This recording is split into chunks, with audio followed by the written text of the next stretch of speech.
জিলাৰ অন্তৰ্গত বালিসত্ৰ গাঁৱৰ সৰুলি শিশুপুৰীত 24তম শতচণ্ডী যজ্ঞ আজি ৰাতিপুৱাৰ পৰা বিভিন্ন কাৰ্যসূচীৰে আৰম্ভ হৈছে।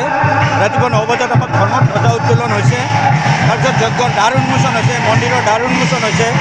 আজি আমি নৱনিৰ্মিত শৌচাগাৰ পেচাবগাৰ সেইটো আজি উদ্বোধন কৰিছোঁ। বিভিন্ন বিস্তৃত কাৰ্যসূচীৰ মাজেৰে ধৰ্মৰ ভাৱ অতীত ৰখাকৈ আমি বিস্তৃত কাৰ্যসূচী 5 দিনীয়া কাৰ্যসূচী থাকে। এনেকৈ কাৰ্যসূচীৰ পিছত আমাৰ জলনয়ন যাত্ৰা আছিলে। আজি জলনয়ন যাত্ৰাত প্ৰায় 2000 মহিলা লগত পুৰুষ বহুত আছে। ঢুলীয়া বেণ্ড পাৰ্টি এইবিলাক সাংস্কৃতিক শোভাযাত্ৰা কৰি ইয়াৰ পৰা আমাৰ বালিসত্ৰ সভাস্থলীত সেই পুখুৰীত জল আনি এই যজ্ঞত অনা হৈছে। বাৰাণসীৰ পৰা অহা পুৰোহিত মণ্ডলীৰ দ্বাৰা বেদৰ ধ্বনি মন্ত্ৰধ্বনিৰে আমাৰ এই অঞ্চল তথা অসমত এটা শান্তিৰ ভাৱ কঢ়িয়াই আনে।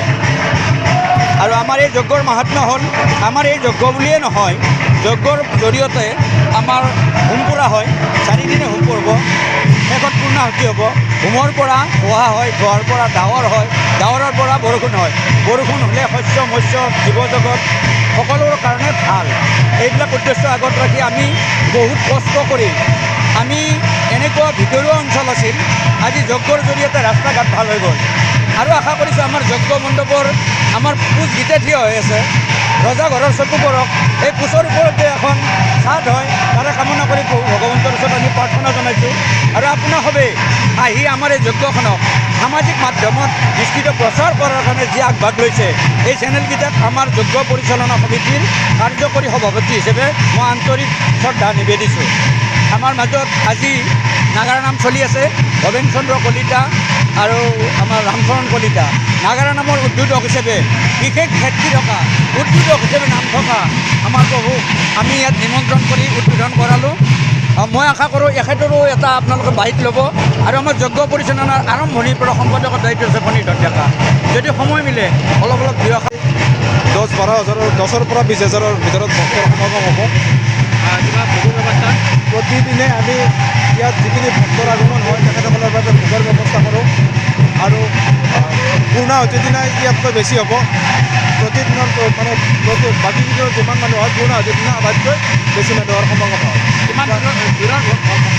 আহে বহুত দূৰৰ পৰা টিহু পাঠশালা গুৱাহাটী নগাঁও এইবিলাকৰ পৰা ভক্ত আহি ইয়াত আমি পূৰ্ণাহুতি দিয়া দেখাবলৈ পাইছোঁ। ভক্তক আমি এইটোৱে আহ্বান জনাম, তেখেতসকলে ইয়ালৈ আহক, আমাৰ লগত সহযোগ কৰক।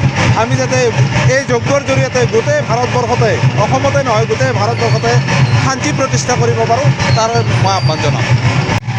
ধৰ্মপীঠ বালিসত্ৰ আজি ইয়াত শতচণ্ডী যজ্ঞ অনুষ্ঠিত হৈছে ৰাতিপুৱাৰে পৰা, আৰু ই 5 দিন ধৰি চলিব।